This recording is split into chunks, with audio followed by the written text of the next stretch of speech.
There's something in your book which might seem simple, but getting it right might have more impact on the reader's experience than you might think.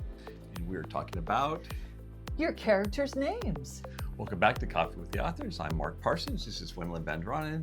We're a couple of authors who are here to help you navigate the craft and business of writing. So we're going to talk about, I think, 5 things to do or not to do when you are giving your characters names. And the first one is, don't dump all the names at once. Like in the first chapter, you tell me all these different people and all their different names and who they are and how they're related to each other, and I'm going to forget them all. So do them a little at a time. Don't dump them in all at once. If you give them to us a little at a time, we're more likely to remember your characters. Right, and if they're given to us in context, I think that helps also. Yeah. Okay, here's number 2. Try not to have characters with their names starting with the same letter or similar sound. In your mind, as the writer, you know that the good guy Jim and the bad guy Joe are totally separate, but it may not be so clear to your reader. And if you actually do that, if you have a Bill and a Bob or I don't know what, a Barbara and a Brenda or something, and you get an agent and then the book gets acquired, either your agent or your editor is almost certainly going to make you change those anyways, because they know that this just leads to confusion with the reader. So you're better off just to go ahead and try to kind of get squared away before you even submit. Unless you're doing it on purpose because you intend for it to be confusing. So in Flipped, my book Flipped, there are 2 brothers, and they're kind of like they're twins, but they're not twins. But Bryce, the main male character, keeps getting them confused. And their names are Matt and Mike. And he can't tell which one's Matt and which one's Mike because, they look alike and they're brothers and their names start the same. So in that instant, you can use it as kind of a humorous thing.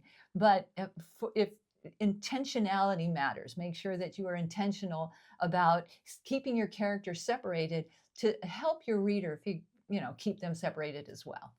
The other thing that I learned, and I actually learned it from my early stages of being edited by a professional editor in New York, is that you really need to remind your reader about your characters. Like, you spend so much time with them, you know who they are. So if you have a character named Mary and you introduce Mary and you figure, well, she's been introduced and I've explained who she is and maybe what she's wearing and, etc.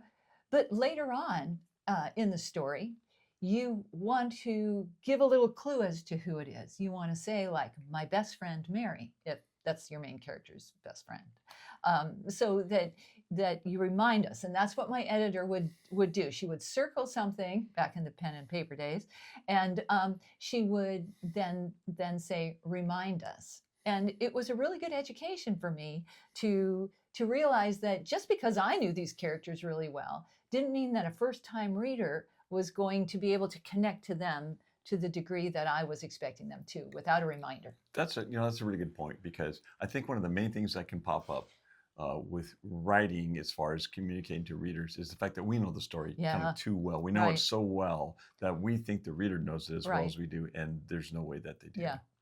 So here's another one.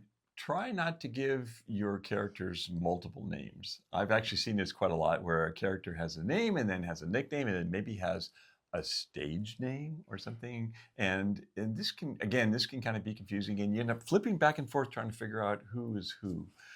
I've actually been guilty of doing this once or twice. I try to have a reason for when I do it, but I go out of my way to make it really clear who I am talking about, because what you don't want to do is take your reader out of the story. I call this cost of transition. And every time you refer to somebody by a separate name or a stage name or a secret spy name or whatever it is, the reader has to figure out, who the hell are they talking about? And they have to flip back and look at it. You've taken them out of the story, and now they're just looking at words on a page instead of being immersed in the story. And of course, that's not something we really want to do intentionally. Yeah. So, and I've been guilty of it too. What I try to do, if like in the Sammy Keys series, she is always giving people nicknames. Okay, but that's before she knows their actual name. And depending on their role in her world, if they're a bad guy, she'll always call them the nickname, which is very often derogatory. But so she'll have a nickname for them. But when she finds out what their actual name is, there's a segue into her transitioning to calling them their real name. So if you have too many monikers for the very same person, it can be confusing to the reader. So I think the 5th one here is that not all characters actually need a name. If they're just going to have a little bit piece in your story, you don't have to bog down the flow of the story by giving them a name. You can, describe them by their profession or whatever it is that they're doing. You want to make sure that there's a reason you're naming that character, and it's because they have a certain importance in the story or in the plot. Right, because otherwise the poor reader, their brain is trying to capture all these names. George R.R. Martin famously had like 1,000 different named characters throughout his series.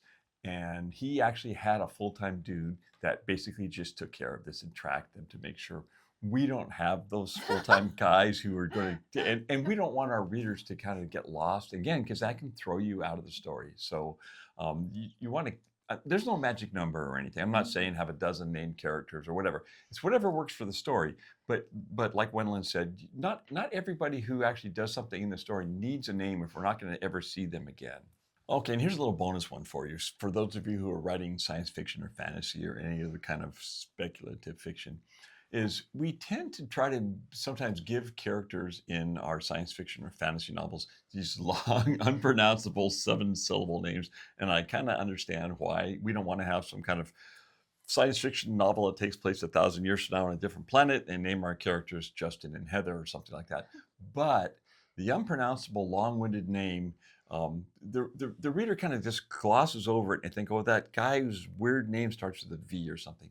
So consider this. In a lot of very successful science fiction or fantasy books, TV series, movies, or whatever, you'll see names that are different from the norm. Yeah. They're not Justin and Heather, but they're also they're easy to remember, they're easy to pronounce. And they're easy for people to say, in dialogue. Do you have some examples? I have some examples. Think about this. Think about Leia, Cersei, Bilbo, Luke, Deckard, Mal, Hagrid, Gandalf, Han, Kara, so on and so forth. There are a lot of these famous characters. Again, their names they're understandable. They're easy to, and the most important thing is they're easy for the reader to grasp and remember. Yeah, and also for the audiobook narrator to pronounce. There is that. So so you want to be different without being unpronounceably different. In conclusion, names can be super fun. They can also be frustrating. Like sometimes we're just stuck for a name. We can't figure out what we want to name the character. And sometimes we wind up changing their name at the last minute. It's one of those things where a name needs to sit right. And the more time you spend with a character, the more kind of they'll show you what their name should be. Names can also be just fun. I mean, they can sort of be puns. Like in Hail Mary, it's Dr. Grace. And in my little SHREDDERMAN series for younger readers, there's the parents of SHREDDERMAN, whose name is Nolan Bird, are Eve and Stephen. So it's like Eve and Stephen. Wait. And the woman who gets on the PA at the school, the assistant, her name is Mrs. Holler. Mrs. Holler. So you can have fun with names. It's it doesn't have to be all serious all the time, but you should give thought to them because you can have a great time with naming your characters. So we'd love it if you'd share some naming ideas or concepts that you might have as you're creating your stories. Put them in the comments. We'd love to read those. And we hope you got something useful out of this and that you enjoyed visiting with us. See you next time. And in the meantime, dream big, work hard, don't give up. Keep naming, keep writing. It's in the Snakeville. The Snakeville. When red touches black. Jump back, Jack. Well, Venom Black, okay, or you're okay, Jack. You're okay. No. Okay, when red touches yellow. You're a dead fellow. You're a dead fellow. If the diamond's on the skin. Don't let it in. Why are we talking about snakes? I don't know.